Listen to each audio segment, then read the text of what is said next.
तो introduction of अंसिबल। अब अंसिबल है क्या? सबसे पहले तो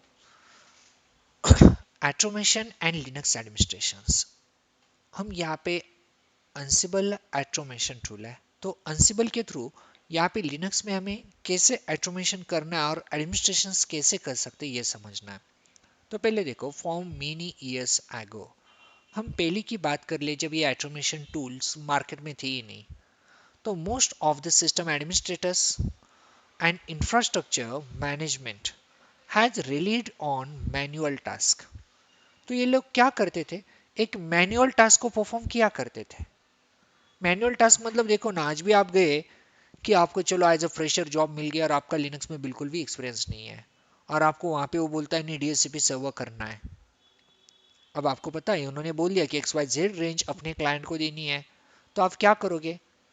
अभी इतनी प्रैक्टिस तो नहीं है, घर पे एक बार करके देखोगे, लेकिन पता है यार वहां पे जाके मिस्टेक हो गई तो नोटबुक को बैग में डाल के जाओगे, ऊपर से मोबाइल में फोटो निकाल के जाओगे, जरूरत पड़े तो हम उससे स्टेप देख लेंगे, और फिर वही स्टेप वहां पे जाके परफॉर्म करोगे, सिर्फ आईपी की रेंज उन्होंने जो कही है वो करोगे।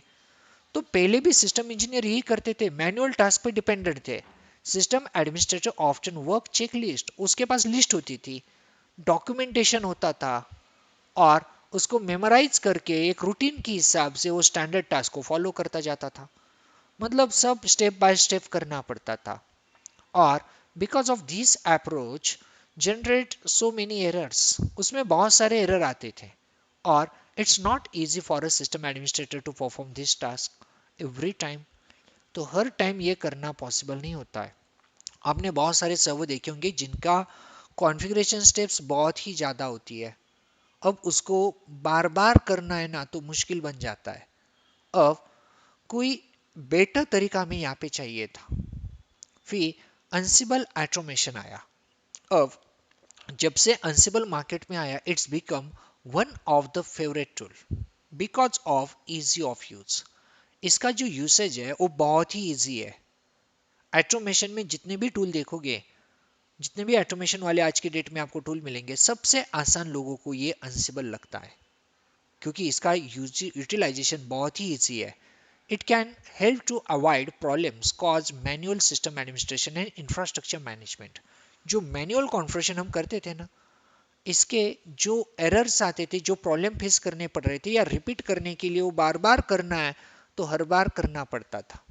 यहाँ पे ऑटोमेशन ऐसा आ गया देखो, कि आपने एक बार स्टेप लिख दिए तो उस स्टेप को आप यहाँ पे इसके फाइल में लिखो, ना कि अपने मोबाइल में, ना अपनी नोटबुक में। इसका प्लेबुक होता है, प्लेबुक में लिखो। अब एक बार प्लेबुक में लिख दिए ना स्टेप को, 50 स्टेप है मान लो आपने लिख दिए सीरियली, नेक्स्ट टाइम एक महीने के बाद आपको फिर से वही सर्वर करना है जो कुछ लिखा था आपने, सीधा प्लेबुक को रन कर दो, मतलब उस स्टेप को रन कर दो, वो स्टेप तो अपने आप हो जाएंगी। आपको वो स्टेप बार बार डेली करनी है तो भी लिखने की जरूरत नहीं है, जस्ट उस प्लेबुक को, मतलब उस स्टेप को रन कर देना है, वो खुद अपने आप हो जाएगा। सो इतना आसान यहाँ पे बना है। इसके अलावा a system administrator, you can automation ensure that, as a system administrator you can automation to ensure all your system quickly and correctly deployed and configured। आपके सब सिस्टम को आप क्विकली कॉन्फ़िगर कर सकते हो।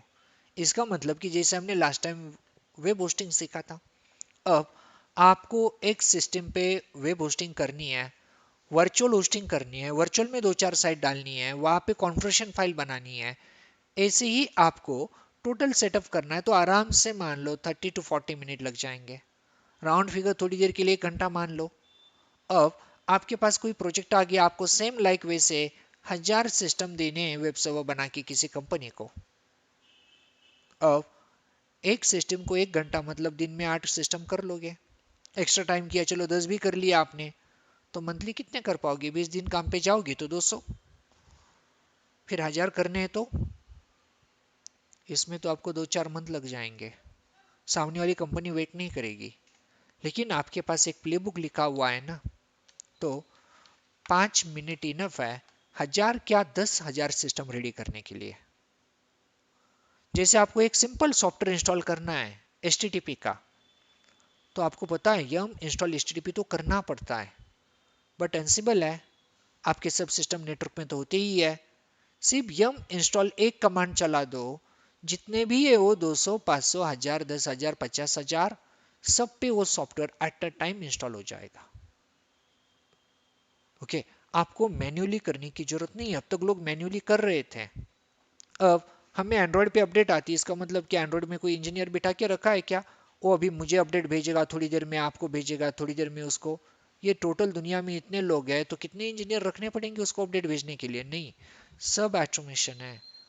और मैक्सिमम जगह पे ऑटोमेशन के लिए शेफ या अंसिबल को यूटिलाइज किया जा रहा है। सो अंसिबल ऐसा एक ऑटोमेशन टूल है जो बहुत कुछ काम आपको ऑटोमेटिक करके दे सकता है। So Ansible is free first time and open source. Free में मिलेगा, ओपन सोर्स है। इसका जो कोड है वो अवेलेबल है। फ्री है लेकिन एक लिमिट तक, मतलब 100 क्लाइंट तक आप फ्री में यूटिलाइजेशन कर सकते हो। 100 के अबाउ जाना है तो आपको फिर चार्ज देना पड़ेगा। तो 100 क्लाइंट तक इसकी फैसिलिटी फ्री रखी गई है।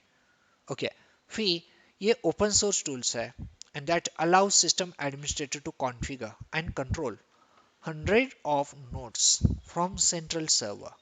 तो एक ही सेंट्रल सर्वर से आप 100 ऑफ नोड को कंट्रोल कर सकते हो। लाइसेंस वाला है तो थाउजेंड्स ऑफ को भी कंट्रोल कर लोगे विदाउट इंस्टॉलिंग एनी एजेंट। मतलब जिनको कंट्रोल करना है उन पे कोई भी सॉफ्टवेयर आपको इंस्टॉल करने की जरूरत ही नहीं है। जैसे कि आप मुझे एनीडेस्क देते हो, एनीडेस्क देते हो तो मेरे पास एक एनीडेस्क है, आपके पास एक एनीडेस्क है। आप जब उसे स्टार्ट रखोगे, मैं स्टार्ट करूंगा तो हमारी कनेक्टिविटी होगी। लेकिन अंसिबल ऐसा टूल है कि मुझे आपके सिस्टम को कंट्रोल करना है तो आपके सिस्टम में कोई सॉफ्टवेयर डालने की जरूरत ही नहीं है। ये विदाउट एनी एजेंट के कनेक्टिविटी कर सकता है by using the SSH protocol. SSH जो एग्जिस्टिंग हमारे पास है, ईच एंड एवरी सिस्टम में होता है, विंडोज में भी होता है, तो ये एसएसएच को ही यूटिलाइज करता है। फिर ये कोई एजेंट को यूज नहीं करेगा। इसके कारण क्या होता है देखो कि एजेंट सॉफ्टवेयर मेरे 1000 सिस्टम पे चलाना है तो कुछ ना कुछ परसेंटेज सीपीयू रैम तो वहां पे यूटिलाइज होती है। बट यहाँ पे कोई टूल ही नहीं है, एजेंट ही नहीं है, एजेंट लेस है अंसिबल। एजेंट लेस के कारण वो एसएसएच को यूज करेगा और ना ही आपका कोई एक्स्ट्रा रैम वहां पे यूटिलाइज होने वाला है, ना ही प्रोसेसर यूटिलाइज होगा। तो क्लाइंट पे इसका कोई भी ओवरहेड नहीं होगा। और दुनिया में आप देखते हो जितनी ज़्यादातर हैकिंग होती है, हैकिंग में कॉम्प्रोमाइज वही सिस्टम हो जाते हैं जिन पे एजेंट्स होते हैं। ज़्यादातर एजेंट के थ्रू ही अटैक होते हैं, क्योंकि एजेंट में एबिलिटी होती है दूसरे को रिमोटली एक्सेस ही दे पाते हैं। सो यहाँ पे कोई एजेंट नहीं है। So it's a more safe and secure as compare with other tools like puppet और शेफ। ये इसके कॉम्पिटिटिव टूल है। पपेट हिस्ट्री में बहुत ही ज़्यादा पॉपुलर था। आज पपेट की पॉपुलैरिटी नहीं रही है इतनी। आज जो मार्केट में चल रहा है सबसे ज़्यादा वो शेफ है। और शेफ से बेटर फंक्शनलिटी देने वाला आपको मिल जाएगा अंसिबल, जो मार्केट में आ चुका है और आज की डेट में one of the favourite tool बन चुका है बहुत ही डेवलपर्स का या हमारे सिस्टम एडमिनिस्ट्रेशन लोगों का। तो डेवॉप्स में वहाँ पे भी आपको ये मिलेगा। तो if you check other configuration management tool like Puppet, Chef, CEF engine for automation, तो इनमें आपको क्लाइंट पे एक एजेंट डालनी जरूरी था। बट यहाँ पे कोई भी एजेंट नहीं है। विदाउट एजेंट हम सामने वाले को कंट्रोल कर सकते हैं। सो it's a agent less tool market में कहलाएगा। तो कोई एजेंट नहीं है, एसएच का यूटिलाइजेशन करेगा। फ्री है, ओपन सोर्स है, ऑटो कॉन्फ़िगरेशन मैनेजमेंट टूल है तो ऑटोमेटिक कॉन्फ़िगरेशन कर सकता है। फ्री है, ओपन सोर्स है, एसएच को यूज करेगा, एजेंट लेस है। तो आपको जब इंटरव्यू में पूछा जाएगा ये बातें आपको आनी चाहिए। सिक्योर है, तो ये बहुत कुछ यहाँ से क्लियर हो जाता है। So अंसिबल is a software tool that provides simple and powerful automation because it can work on cross platform। सामने वाला लिनक्स हो, विंडोज हो, एंड्रॉयड हो या मैक ओएस हो, या वो सिस्को का राउटर है या कोई फायरवॉल है या सीधा क्लाउड कॉन्फ़िगरेशन क्यों भी क्यों ना हो, ये सबको कंट्रोल कर लेता है। मतलब आप सिस्को राउटर को भी यहाँ से मैनेज कर सकते हो, आप क्लाउड को भी मैनेज कर सकते हो। इसमें बहुत स्ट्रॉन्ग स्ट्रॉन्ग फैसिलिटीज है। सो इसलिए ये मोर पॉपुलर बनता जा रहा है, ये क्रॉस प्लेटफॉर्म पे काम कर सकता है। तो वेरियस ऑर्केस्ट्रेशन मतलब सेंट्रलाइज सर्वर के थ्रू मैनेज करने की फैसिलिटी इसके पास है और एडमिनिस्ट्रेटर का जो वर्क है इसको बहुत ही आसान कर देता है। While Ansible may be at the front end of automation, system administrations and DevOps, तो DevOps इंजीनियर हो, सिस्टम एडमिनिस्ट्रेशन हो, तो ऑटोमेशन के लिए बेस्ट टूल बन चुका है। It's also useful for everyday users to allow configure not just one computer but also potentially whole network at a once. At a time आप fully network को यहाँ से कॉन्फ़िगर कर सकते हो and using the required no programming skill. Automation करना Ansible के साथ आपको बिल्कुल भी कोई प्रोग्रामिंग नहीं आता तो वी डोंट वरी, ये बिना प्रोग्रामिंग के भी आप इसे अंडरस्टैंड कर पाओगे, ऐसी इसकी कमांड इंस्ट्रक्शन लिखने की स्ट्रैटेजी है। तो जिसके पास बिल्कुल भी प्रोग्रामिंग का नॉलेज नहीं है वो भी एंसिबल में कोड लिख सकता है, क्योंकि ये ह्यूमन अंडरस्टैंडेबल और रीडेबल कोड है जो बहुत ही इजी टू अंडरस्टैंड है।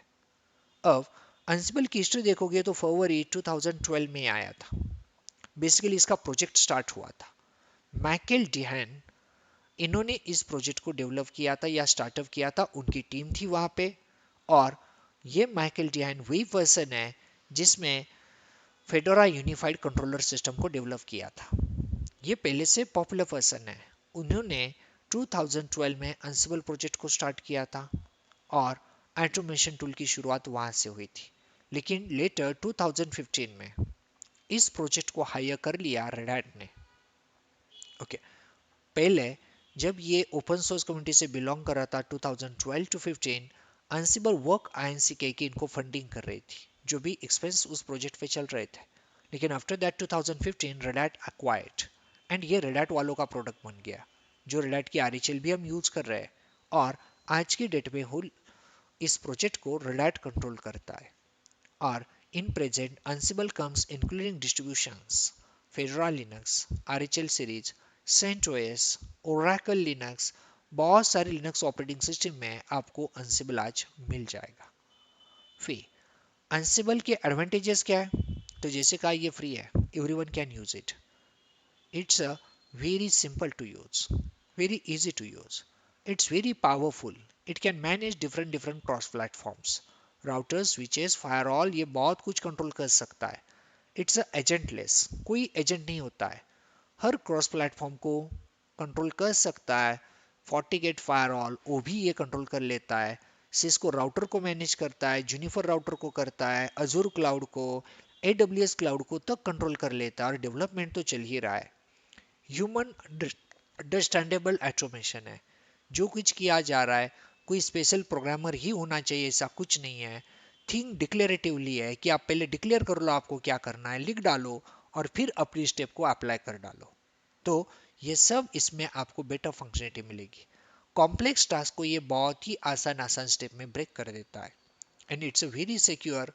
एसएसएच को यूटिलाइज करता है, एजेंट लेस है, कंसिस्टेंट है, लाइट वेट है कि इसकी एडवांटेजेस देख के लगता है ये होगा 200-400 MB का, कुछ नहीं है, 25-30 MB का सॉफ्टवेयर है। बहुत ही लाइट वेट है, कोई सिस्टम पे बिल्कुल भी लोड नहीं आता है, ना सर्वर पे ना ही क्लाइंट पे। तो बहुत ही सिंपल टास्क है अंसिबल का। तो अंसिबल में जो हमारा सिस्टम स्ट्रक्चर होगा वो कुछ ऐसे होगा। देखो, अब आपके पास ज़्यादा सर्वर नहीं है तो चलो एक सर्वर एक क्लाइंट हो सकता है। ओके, अदरवाइज बेटर प्रैक्टिस करना चाहते हो तो वर्चुअलाइजेशन में आप ऐसे 1 2 3 वर्चुअल मशीन और सर्वर मिला के 4 वर्चुअल मशीन सेट कर सकते हो। मेरी लैब में मैं यही करूंगा, मेरे पास 4 वर्चुअल होंगे, एक सर्वर होगा और 3 हमारे क्लाइंट होंगे। अब आप सोचोगे एक ही बड़ा मुश्किल से चल रहा था फिर हमने 2 डाले और अब तो सीधी बात 4 की हो रही है, अब 4 किधर से डालेंगे? देखो, डोंट वरी, इसमें कोई प्रॉब्लम नहीं आएगा। आपको करना क्या है, आप नॉर्मल इनको जब इंस्टॉल करोगे वर्चुअल मशीन में, इसको ना 111 GB के साथ कर दो या 750 MB के साथ भी किया ना तो भी काम हो जाएगा। जब इंस्टॉलेशन कंप्लीट हो जाए ना तो वर्चुअल मशीन की सेटिंग में जाके इसको हम एडिट करके 500-600 MB पे डाल देंगे और इनका जो ग्राफिकल यूजर इंटरफेस है ना हटा देंगे, इनको डाल देंगे टर्मिनल यूजर इंटरफेस पे। जब ये टर्मिनल पे चलेंगे ना तो आराम से 300-400 MB पे एक सिस्टम चल जाता है। तो इसको 400-400-400 1200 हो गया, इसको चाहे तो 800 दे दो, 2 GB 2 GB पे तो 4 हो गए। और वैसे भी आप दो चला रहे हो तो एक को आपने 1500 दिया है, दूसरों को 1000-1200 दिया है, 2700 MB तक तो इसी का बजट गया है चार में से। बट ये चारों को भी सेटअप कर ले तो भी कम में कर सकते हैं।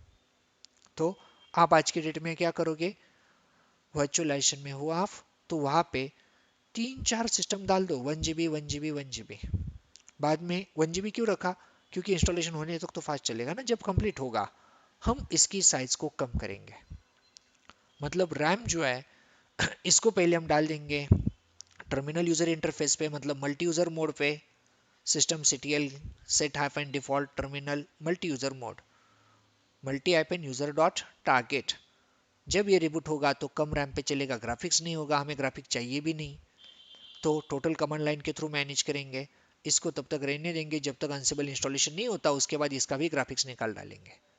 तो चारों सिस्टम को चलने के लिए ज़्यादा से ज़्यादा 1200 MB रैम लगेगी, हम ऊपर से 1200 इसको एक्स्ट्रा दे रहे हैं, तो कोई भी प्रॉब्लम नहीं आएगा। तो एक को सर्वर बनाएंगे, सर्वर को IP रखेंगे और तीनों क्लाइंट को ये IP देंगे। सबके कनेक्शंस ब्रिज पे होंगे। ब्रिज जो नेटवर्क में हम इंटरनल या ब्रिज करते हैं, सॉरी ब्रिज नहीं इंटरनल पे करना है, मैंने गलत कहा। सबके कनेक्शन आपको इंटरनल पे रखने हैं। IP एड्रेसेस इनको ये देने 10.003/24 करो या 8 करो, जो कुछ किया आपको याद होना चाहिए, सिर्फ किस नेटवर्क में रखा है। होस्ट नेम की बात आएगी तो होस्ट नेम इसको देना node1 node2 node3, बाकी कुछ नहीं। example.com देना है तो दे सकते हो, इट्स ऑप्शनल। तो node1 node2 node3, फिर इसको नाम देंगे ansible। तो ऐसे हमें लैब करनी है। आपको आजकल पॉसिबल है तो आप इंस्टॉलेशन करना शुरू कर दो। तो 4 सिस्टम कर लो आप बेसिकली, चारों भी 1 रैम के साथ। ये जो रहेंगे ना, इनको हार्ड डिस्क आपने 12 GB दी तो भी इनफ है। बट ये जो रहेगा इस पे कल जाके हमें यम सर्वर बनाने की जरूरत पड़ सकती है, तो इस पे आप चाहे तो हार्ड डिस्क 20 GB तक रखना, जो अनसिबल के लिए हम यूज करेंगे एज ए सर्वर। क्लाइंट के लिए तो 12 GB हार्ड डिस्क और 1 GB के साथ सेट कर लो। जब इंस्टॉलेशन कंप्लीट हो जाएगा, ग्राफिक्स का IP दे देंगे, सब कुछ सेटअप होगा तो ग्राफिक्स निकाल देंगे, रैम को उसको 500-600 MB पे लेके आएंगे। वर्चुअल सेटिंग में से एडिट करके रैम कम की जा सकती है। तो फिर ये तीनों क्लाइंट होंगे, ये सर्वर होगा। और मेरे इन्वायरमेंट में देखोगे तो मैंने एज इट इज़ लैब यहाँ पे बना के रखी, क्योंकि मुझे डिफरेंट डिफरेंट बैचेस में इसको यूज़ करना पड़ रहा है। तो यहाँ पे आओगे तो बिल्कुल भी ये लोड नहीं लेता है। ये देखो, ये हमारे 2 रेगुलर है जिसे हम शुरू से लेके आ रहे हैं। अब यहाँ पे मेरी अंसिबल की लैब है, तो इसमें ये मेरा अंसिबल सर्वर है और ये 3 इसके क्लाइंट हैं। बस जिनके पास 8 GB है 1 GB दे दो, इसको 2 रखा तो भी कोई फर्क नहीं पड़ता है, क्योंकि आपके पास इनफ है। 4 GB वाले लोग 1 GB देना, इसको इंस्टॉल कर लो, इसको इंस्टॉल कर लो, इसको और इसको चारों को इंस्टॉल कर लो ऐसे। फिर IP एड्रेस को सेट कर लो, इसको नाम node1 2 3 दे दो, इसको अंसिबल दे दो। सब ये सेटअप होने के बाद हम फिर इनका ग्राफिक्स को निकालेंगे। आगे की प्रोसेस क्या करने कल आने के बाद फिर से बताता हूँ आपको। तो बस सेटिंग में जाओगे आप, यहाँ पे देखो ये सेटिंग है। अब आपको लगता है नहीं इसकी रैम कम करनी है, तो यहाँ पे जाओ स्टोरेज में, सिस्टम में, ये देखो रैम का ऑप्शन है। कम करना है कम करो, ज़्यादा करना है ज़्यादा करो, है ऑप्शन। 4 MB तक कम कर सकते, लेकिन इतने पे नहीं चलेगा, कम से कम 600 MB तक रखेंगे इसे। तो ये इंस्टॉलेशन होने के बाद भी कम की जा सकती है।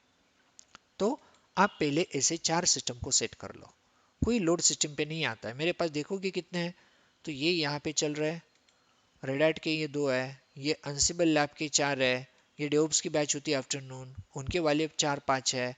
तो आराम से 20 तक है मेरे पास, जो यहाँ पे लिस्ट में भी नहीं है, मैंने इनको यहाँ से कट करके रखा है। ऐसे भी बहुत सारे, ये 5 है, ये 4 है, ये 2 है, 9-11 तो यहाँ पे चल रहे हैं। कोई फर्क नहीं पड़ता, सिस्टम पे कोई लोडिंग नहीं है, आराम से काम कर सकते हैं। एट अ टाइम कितने स्टार्ट करेंगे ये हमारे रैम पे डिपेंड है, क्रिएट तो हम कितने भी कर सकते हैं। सो आपको ऐसा कुछ लैब सेटअप आज करना है।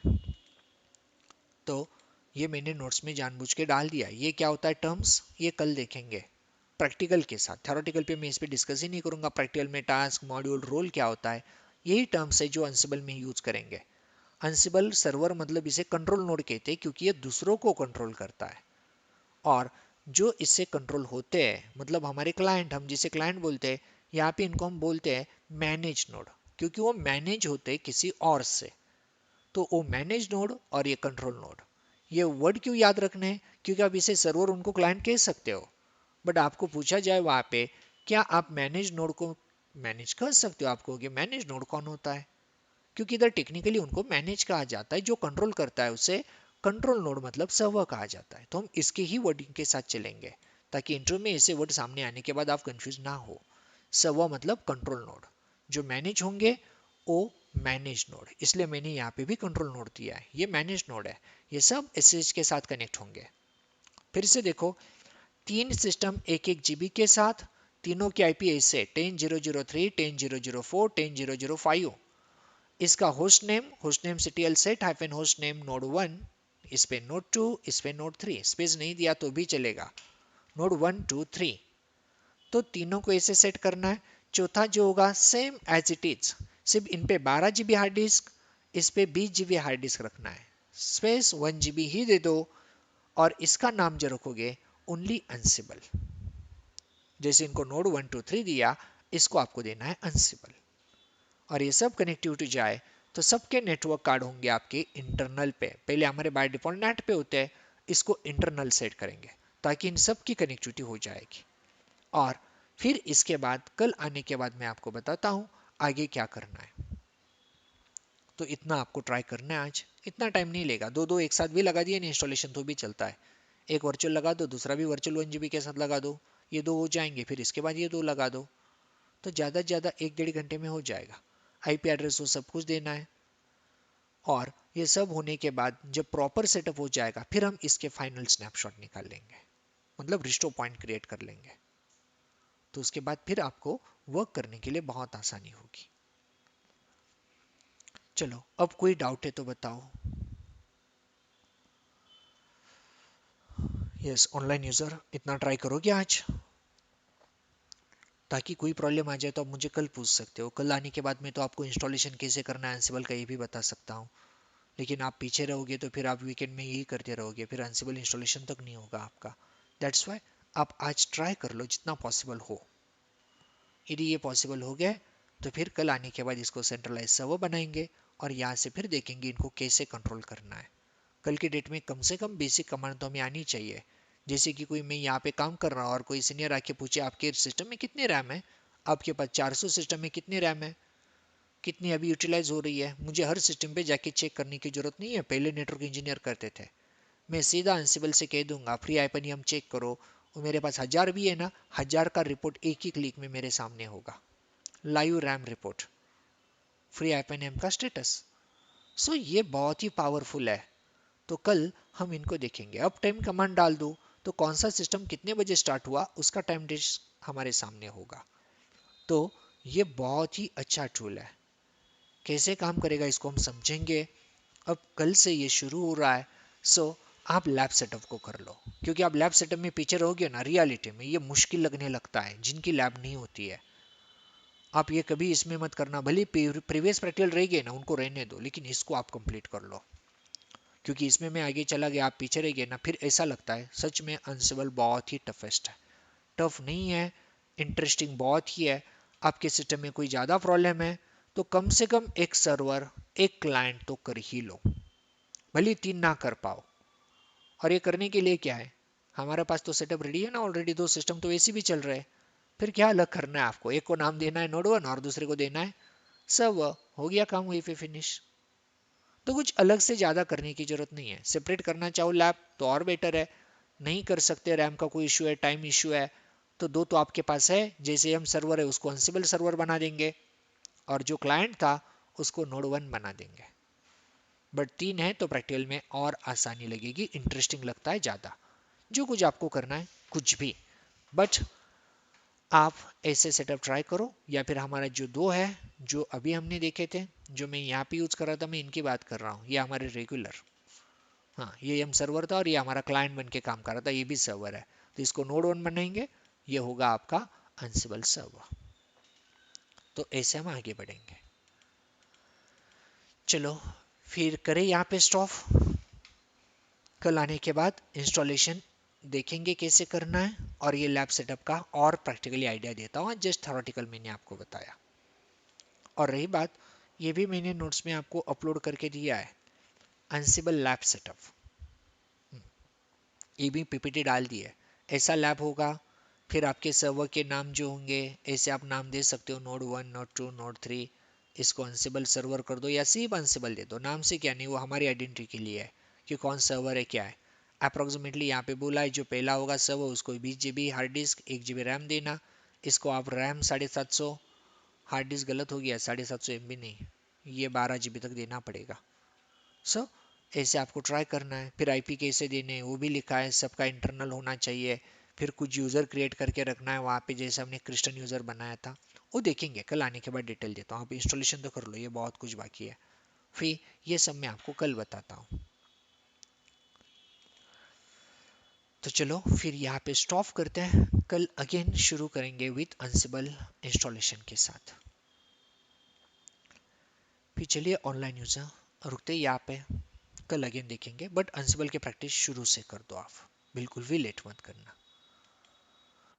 या okay, bye all of you.